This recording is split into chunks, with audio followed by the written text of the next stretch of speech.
Some houses are quiet, but silence doesn't always mean peace. On the outskirts of Tokyo, in a forgotten neighborhood, there was an old apartment that had been empty for years. The rent was cheap, the place was clean. But in the bathroom there was a massive wall-to-wall mirror, and there was only one rule about that mirror. No matter what ... don't look at it for too long. What you're about to hear is based on real notes from a girl who once lived there, and actual footage taken from inside that apartment. What she saw wasn't just her own reflection.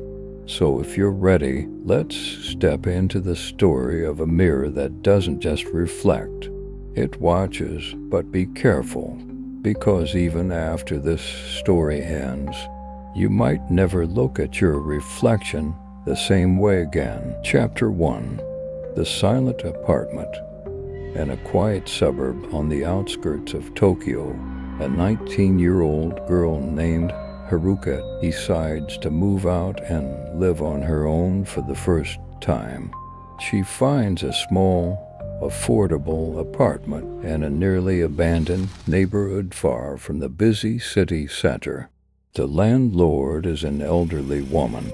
As she shows Haruka the place, she gives one strange warning. Don't stare at the bathroom mirror too long, dear. It watches you. Haruka brushes it off. She takes the apartment. Inside, the place has an eerie, nostalgic vibe, but the bathroom ...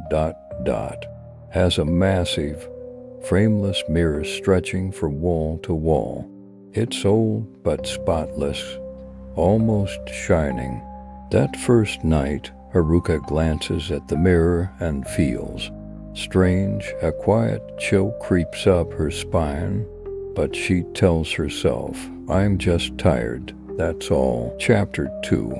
The sounds at night. The first week passes uneventfully, but as the nights go on, especially around 3 a.m., Haruka begins hearing faint dripping sounds from the bathroom.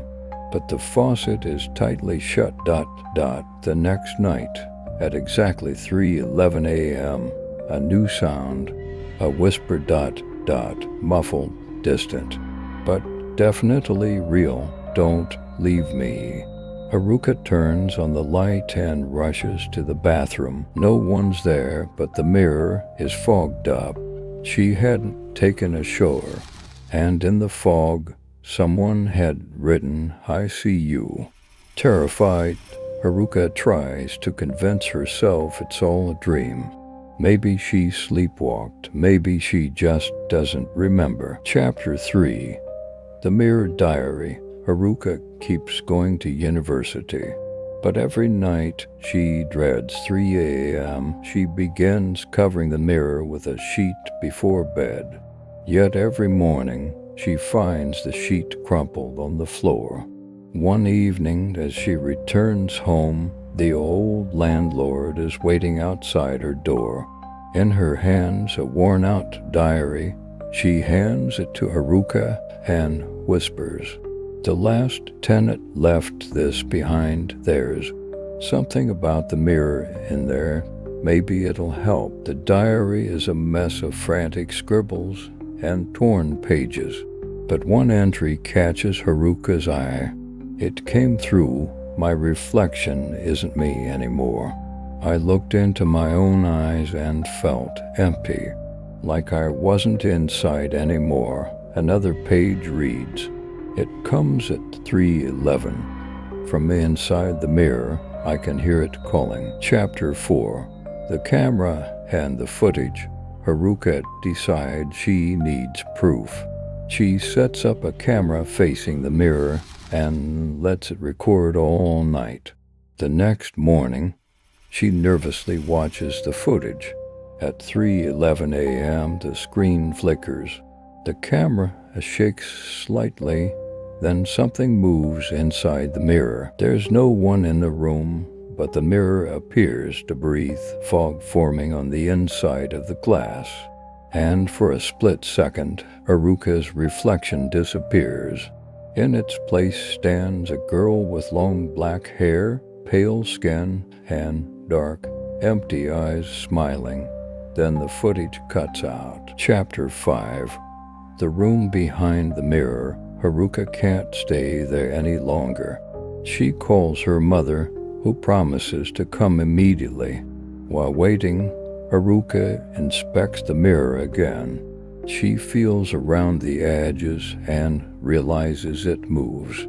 She slides it aside, revealing a narrow, dust-covered space behind the wall, a hidden room. Inside, a broken teddy bear, a small wooden chair, and another diary. This one reads, "This is her room. The mirror is a passage. It took me. I'm not out here anymore. Anyone who stares too long goes in." On the wall, something has been scratched in with a nail. Reflections have souls, and some of them don't want to return. Chapter 6. The ending and the nightmare.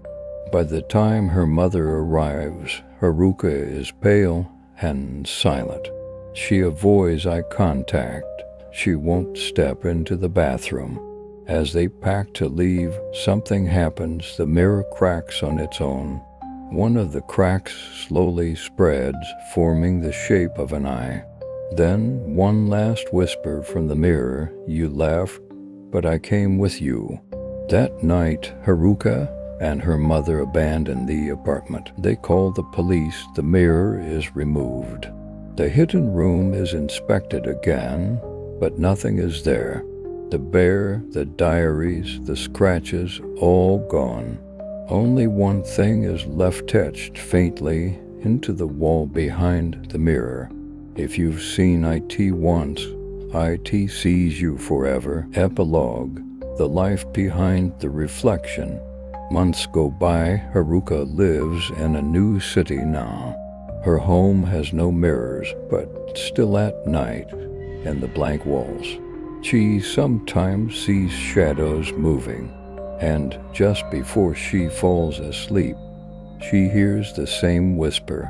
Mirrors don't just show you, they keep a part of you. This story still circulates in obscure Japanese forums.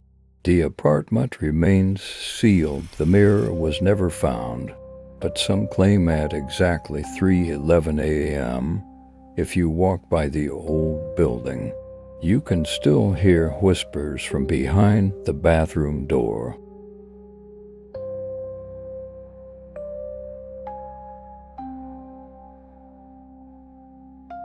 Haruka left the apartment, but whatever was inside the mirror came with her. She lives in a new city now, no mirrors in her home still. Every night at 3:11 a.m., she wakes up, because something is watching her. And sometimes, even without a mirror, she still sees her reflection. Remember this, mirrors don't just show you. Sometimes something on the other side is watching back. And if one day your reflection moves before you do, it might already be too late. Never stare too long. Never lock eyes at 3:11 a.m. And whatever you do, never look back, because now you're being watched too.